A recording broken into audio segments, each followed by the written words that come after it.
May I offer an opinion? It is my belief that Mr. Trump has had a very good start to his first full week as president. Good start indeed. However, the left continues to pour on its hate and contempt through the media. Look at these. This is just the headlines from the Washington Post op-ed pages just for one day. Here we go. An early surprise from Trump's team. Shame. Blue states are in for a world of pain. Sean Spicer's Stalinist apparition. Under Trump, Christians may have it easier. They'll also be in grave spiritual danger. And the New York Times, here we go. Trump repeats his lie about popular vote in meeting with lawmakers. Come on in, please, former Trump campaign manager Corey Lewandowski. Corey, you know, Mr. Trump set himself up to some degree. Why did he talk about illegals voting in the election? Why did he pick a fight about crowd size? You think he should stop doing that? You know, Stuart, what I think is that the mainstream media has their own agenda is the problem. And what I do know is that we saw that the media perpetuated a narrative about the bust of Martin Luther King Jr. being taken out of the Oval Office, which was wholly and factually inaccurate. It went out to 3,000 media outlets, and then all they said was, oops, sorry. It's just like the rest of this entire campaign has been, where time and time and time again, the media has been wrong. You know, I would challenge anybody to go back and count the number of corrections that the New York Times or the Washington Post has had to make over the course of this campaign. Those are the facts about the Trump campaign. Those are the things that we know to be factually inaccurate, let alone so many other media outlets. What we need to do is we need to hold people accountable. You know the man. You know the President of the United States. You know him very well. You managed his campaign for quite a long time. You expect him to change? I don't.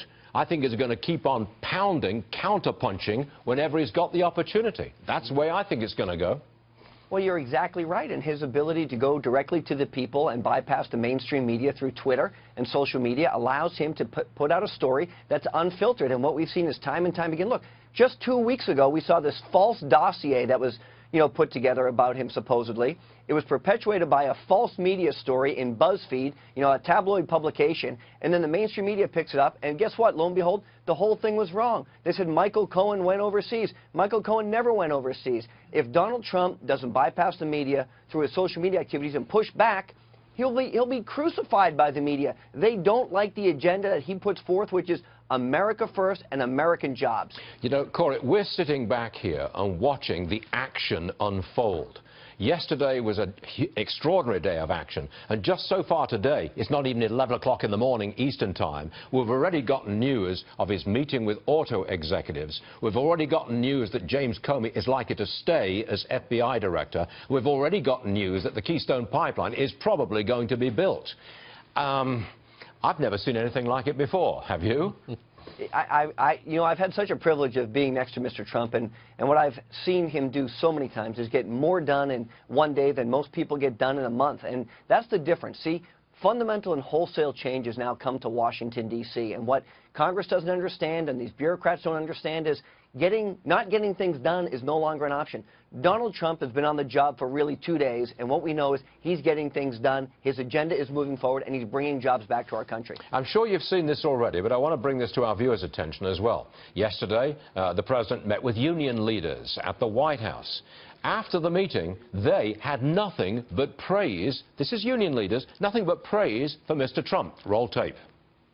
The respect that the President of the United States just showed us, and when he shows it to us, he shows it to 3 million of our members in the United States, was nothing short of incredible.